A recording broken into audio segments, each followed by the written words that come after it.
Okay, hey, welcome. I'm checking out this mountain. It's called Mount Girnar.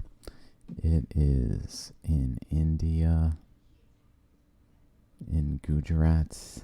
I think I'm saying that right. That's how little I know about anything I'm looking at, but I'm gonna tell you a lot of things of interest about it, even though so the camera's turned. So India's going this way. I turned it for a reason, but so here's this object we're looking at. As you can see, it is visible from space pretty far. I mean, we can see it even here, really. And zoom in on it. And what's interesting about this is it's kind of by itself. You know, mountains, like, let's say over here, let's look at the Himalayas. Like, oh, there's a lot going on here. There's a lot of stuff going on that's like around it. And so it's a little anomalous sitting here all on its lonesome. But then what's real crazy, if it zooms in, it's messing with me, is 1, 2, 3, 4, 5, 6. So it has 6 sides. This is where it begins to be crazy. Begins. It has 6 sides. And then within the 6 sides, it has a structure, which is more visible here, having 4 sides. So it has, first of all, a hexagon outer shell, within it having a square. And then if we zoom out a little further, it's a little noticeable around it is a sort of region that, if we look out further, it looks kind of like it's encompassed. Even the hexagon is encompassed by a sort of circular region. So there's a circular region followed by a hexagon followed by a square on this mountain. I've never heard of mountains having these types of features, so I was a little interested. Like, that's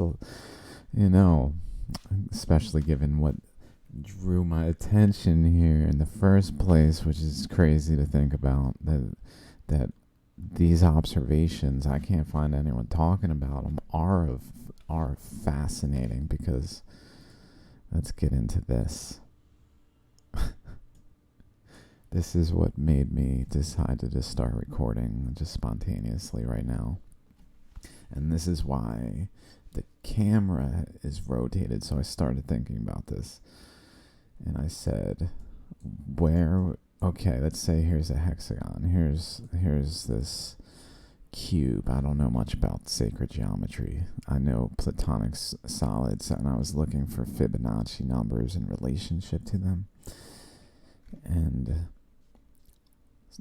And I saw this picture, and I was like, well, since it is very related, maybe I should look at this for a little bit. And I started looking at it. Like, well, let's just say here's a hexagon. 1, 2, 3, 4, 5, 6-sided hexagon. And then on those points is a 3, a 3, a 9, a 9, and then a 6 and a 6. Or 3, 6, 9, 3, 6, 9, 3, 6, 9, 3, 6, 9. And so those form, as it's talking about here, the tetrahedron, which is cool. But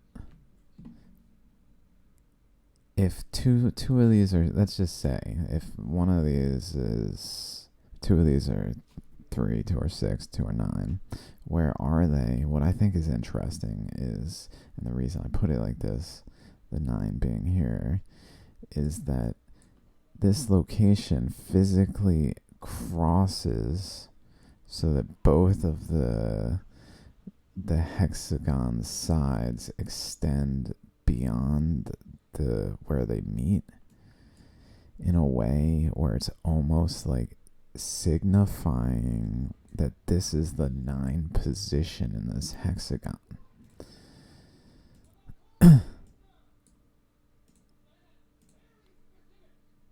Nine. And so that means over here is another 9 position, like right here, which is interesting that there is, this is like where the city or whatever this is. This is a highly spiritual location. And so if this is the 9, then the 9 and the 2 9s make up the top and bottom two corners of the square, which means the 1 and the 8 make up the other corners of the square, that this is effectively energetically following the pattern of. And what I find really fascinating is over along the 6th side, let's say, if this is what's going on, at the 1 position is a lake. And even crazier, at the 1 position is another lake.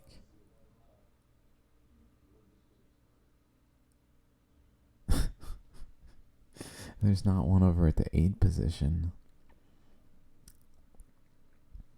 And so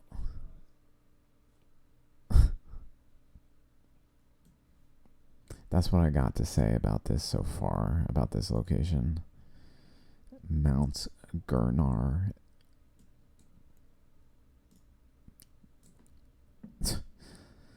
And the perhaps equally crazy is what even got me to be looking at this, was that I was generally, oh my god, this is hard to control. I usually use Google Maps, not Earth. But I was looking at this here. Let me pull up my Steemit article.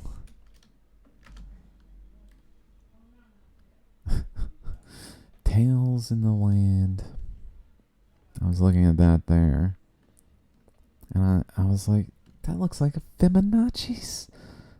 That looks like a Fibonacci shape. I pulled up a picture, overlaid it, and sure enough, it is. This seamount chain was caused by some sort of Fibonacci energetic wave.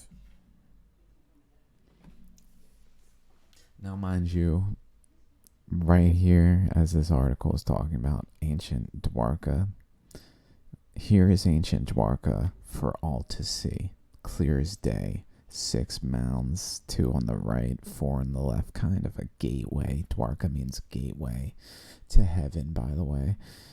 And it's literally a gateway. Like a portal to another dimension. And here's Dwarka. And Dwarka was destroyed by a vortex weapon, apparently. And that's kind of what I was thinking, like, well, what the, is this a vortex weapon? So at first I was like, if I put the golden ratio here, will the 0 point be over top Dwarka? Not even close. Not even close. So I'm like, that's like a minus in the other direction. That's not very good. But I'm like, as I talk about here, I'm like, this here Indonesian archipelago, if we go around the earth and start looking around the earth for other occurrences of this shape of a phi ratio on this scale. We see it in like plants, but on this scale we see arcs. Here's an arc, which is suggestive of a force, like a push, like within, basically within the plane of the dimension of atoms, like atoms pushing atoms, basically. And what occurs then is, because it's atoms pushing atoms, it's like a, a push in that plane directionally that then yields an arc. This is a huge arc. We can see it's an arc though, because on this end it wraps around, comes all the way down and wraps around, which means it was formed by a flow of energy, like this arc,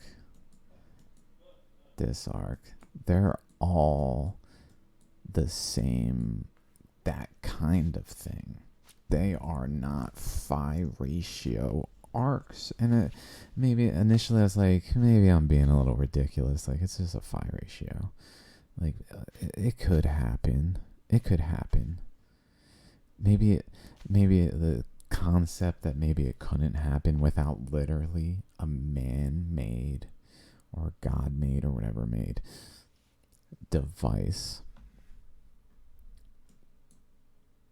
that channels ether to a focal point and then basically creates a exponentially growing storm of energy. So my thought was, well, maybe let's just say it's focused on Dwarka.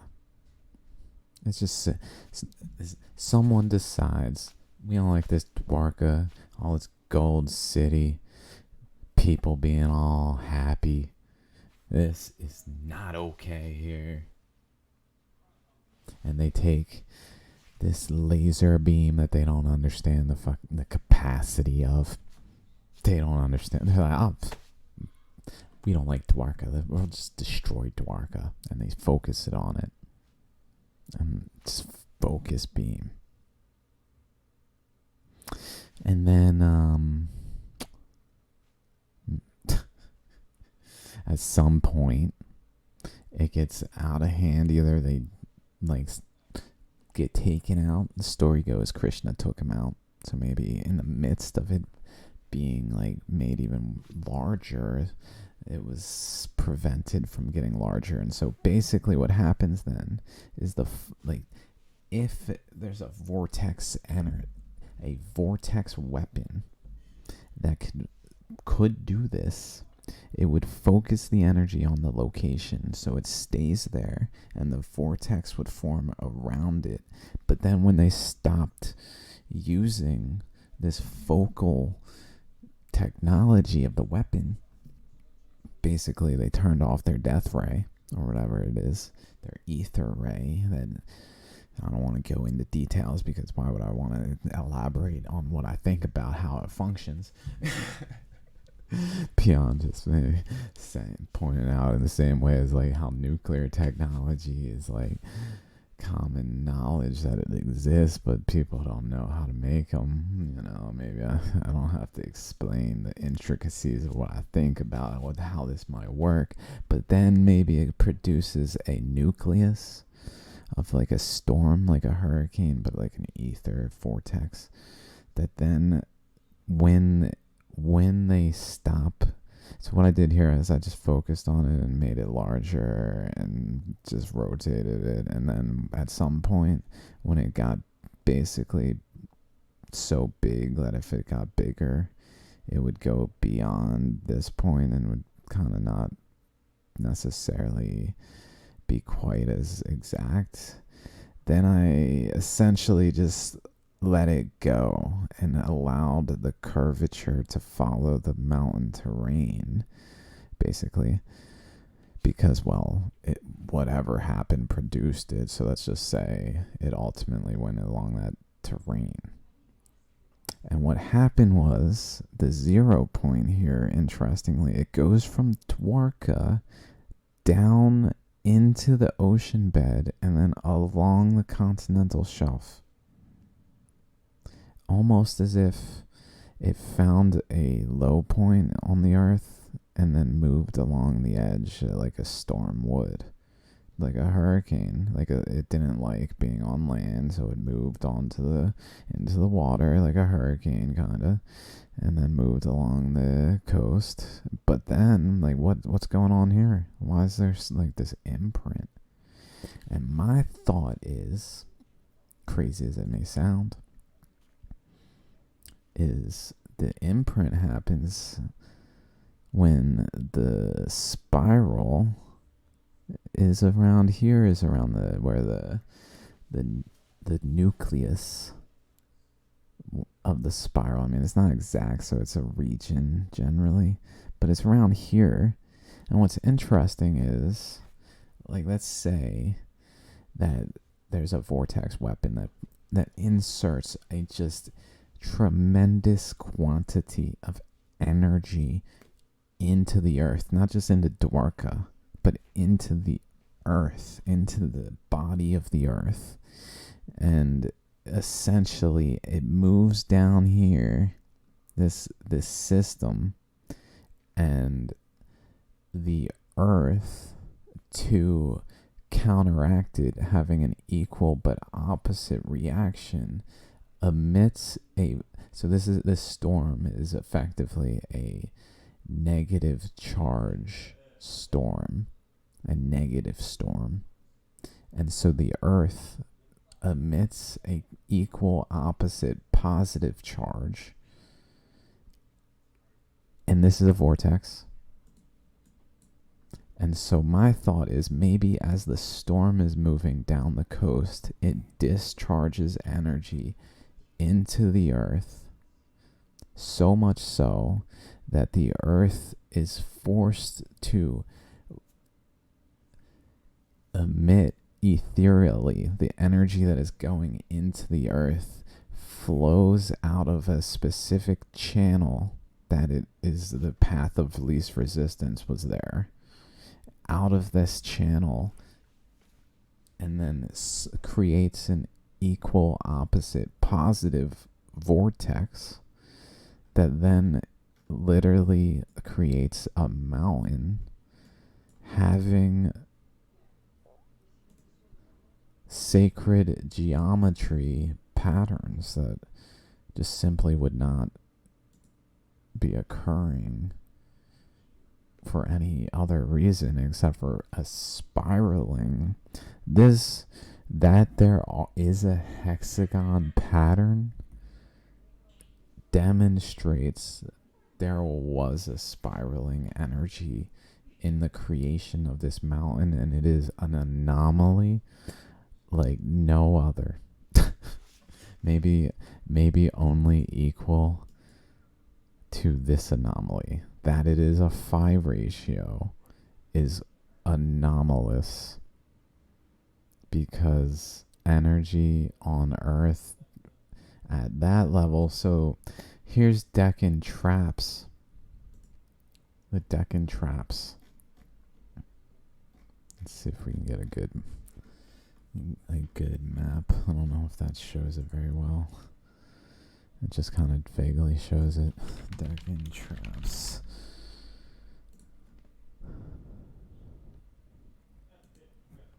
Deccan traps are basically here and out here. So, like, if this storm literally spiraled out across this region, especially, inserting energy into the earth, and the earth responds with an upwelling of positive counter energy to the point where it literally formed the Deccan traps, and then when it actually discharged, created Mount Girnar, which was formed after the Deccan traps. And then this wasn't all that was going on. This I'm only kind of beginning to, because if the Deccan traps were formed by this event, then that means that this energy didn't just like enter the earth, it physically penetrated the earth, went out the other side, and then caused the Chicxulub crater impact, which maybe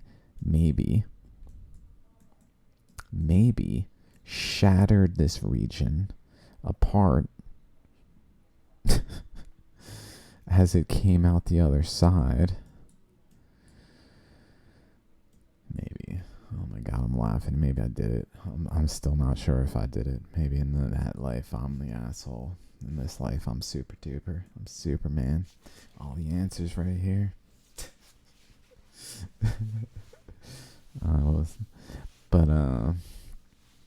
So it's kind of like, it's hard to say exactly what happened, how it happened, but this could have been the collapse.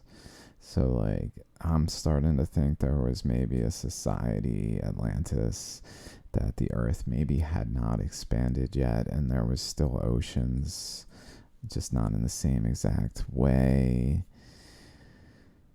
So that they still called them oceans, but then when the earth expanded, when this happened, when they drilled through the earth, they basically started a fracturing that then emerged out of the crust at the Mediterranean. The crusts fractured across, pushing up the Alps, which was then also part of the Appalachians when they were all together, cutting across and then turning literally at Atlantis, shitting on it because it was the fucking one who did it. And then going down the coast until it turned left between North and South America, South America and Africa, still connected because of various bases of the age of the ocean crust, cut across until it hit the Pacific, and then the earth fucking exploded. See how it exploded here? Ring of fire, it just exploded, sending ripples this way, which is why they are in this dimension, because there's the earth exploding. This is what the earth does. The earth works in this dimension. It explodes in this dimension where the waves it produces are like pushing forces. It's not phi ratio energy that requires a conscious entity to make the actual logical deductions necessary to produce this weapon and then to subsequently use it from a fucking UFO. Because it's not from a plane, it's from a system that could fly in a precise way that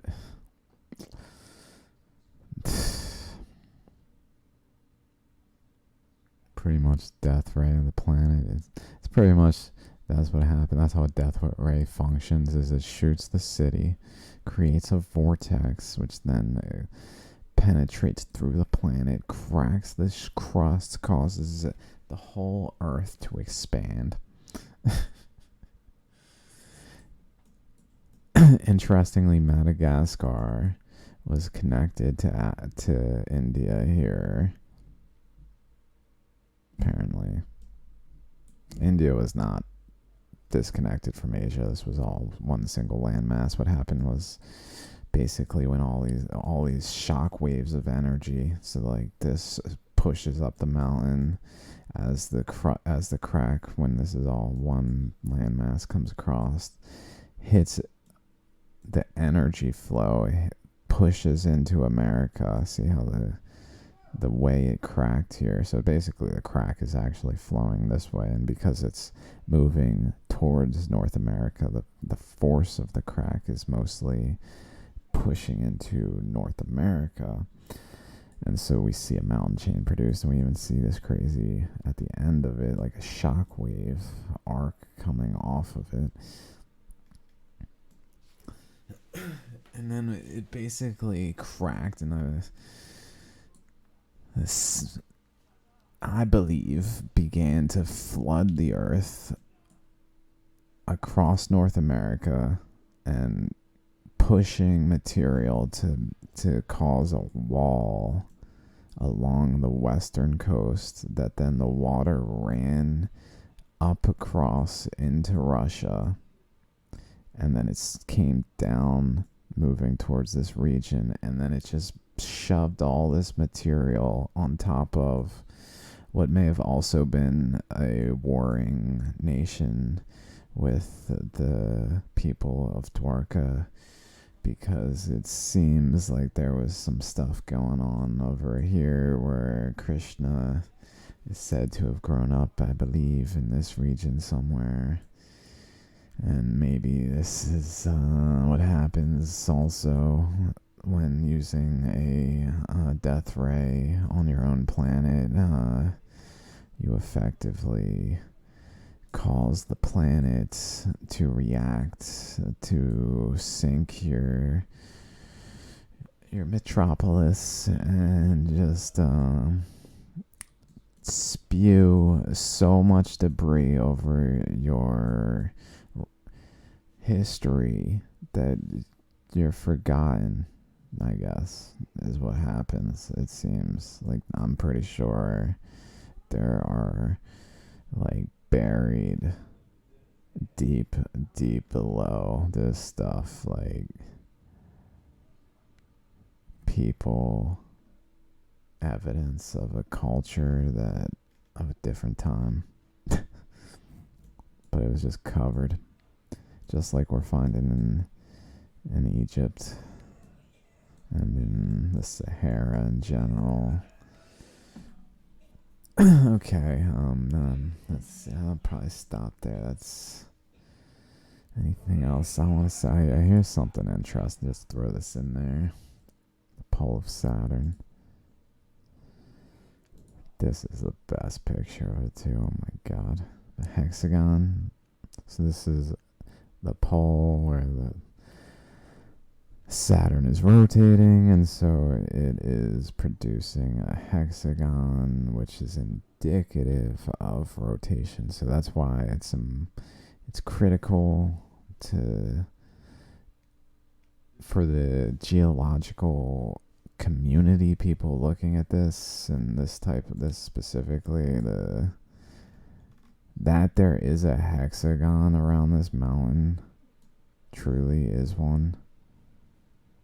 That's why it's important to recognize what exactly is even causing hexagons. Like, it's not just random, it's a spiraling energy that then effectively causes solid straight lines that just energetically tend towards hexagons, at least on a, like, within the larger circle, and then squares and other shapes.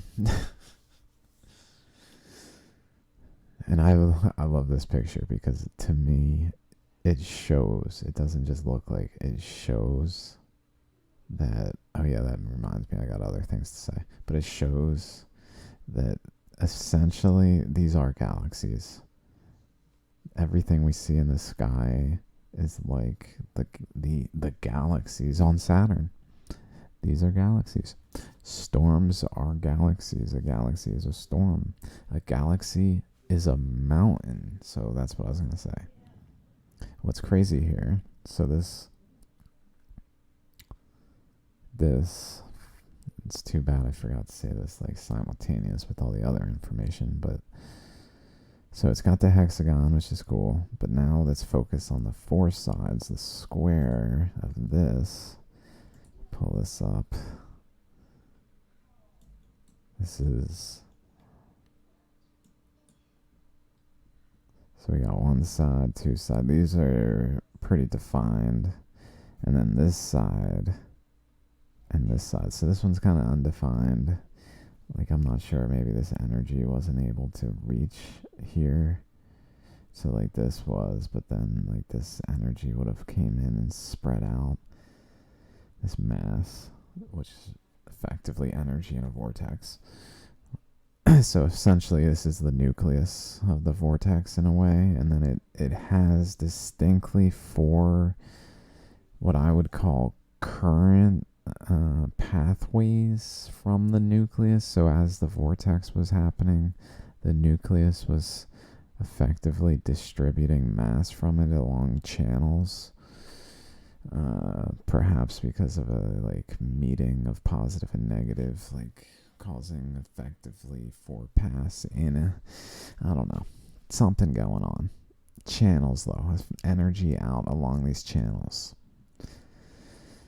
and then creating the border. But then over here, the energy. So if we go back to the actual image, I believe this is correct now, yeah. Here is where this is. All this here is over here. So this straight line here that we can see in the terrain, we can't really see it that well here, but it's that straight line is before, closer to the center than the bulk of the material.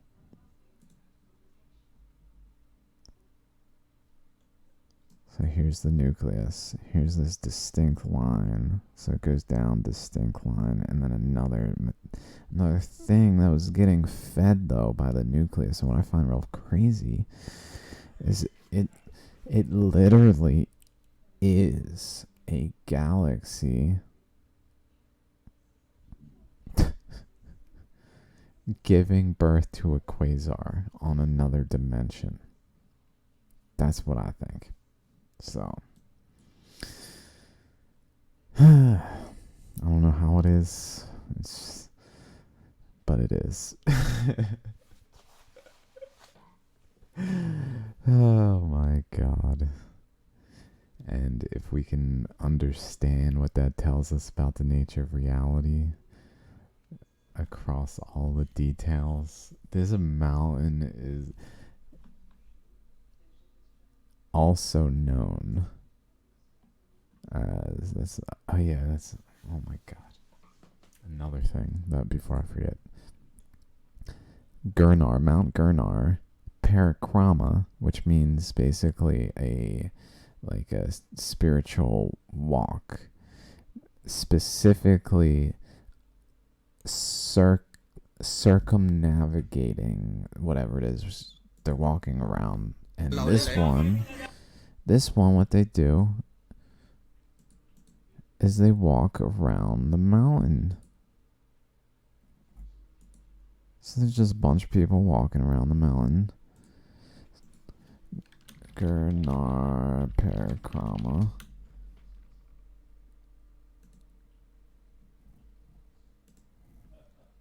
They start here in the town basically, and then I don't have labels. I think they start here where I read about it, which is the 9. They start at the 9. They go over. I already closed the thing, I think I closed it. Yeah, I closed it.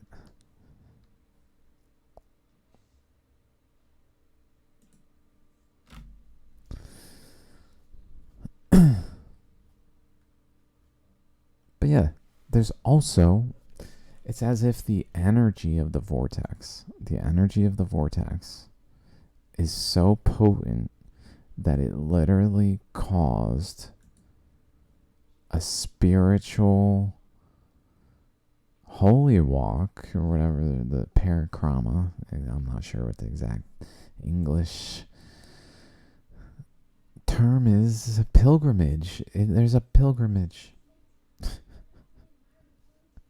to walk around this and follow the flow of energy in the vortex of this mountain.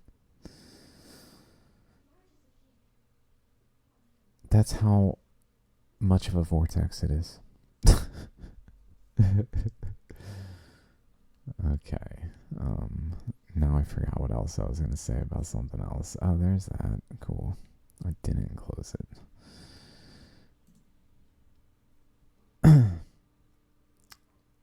What was I gonna say?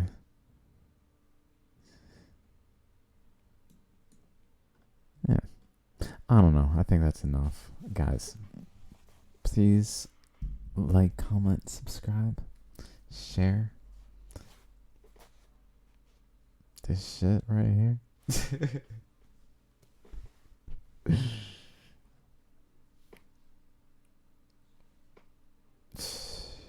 Peace out.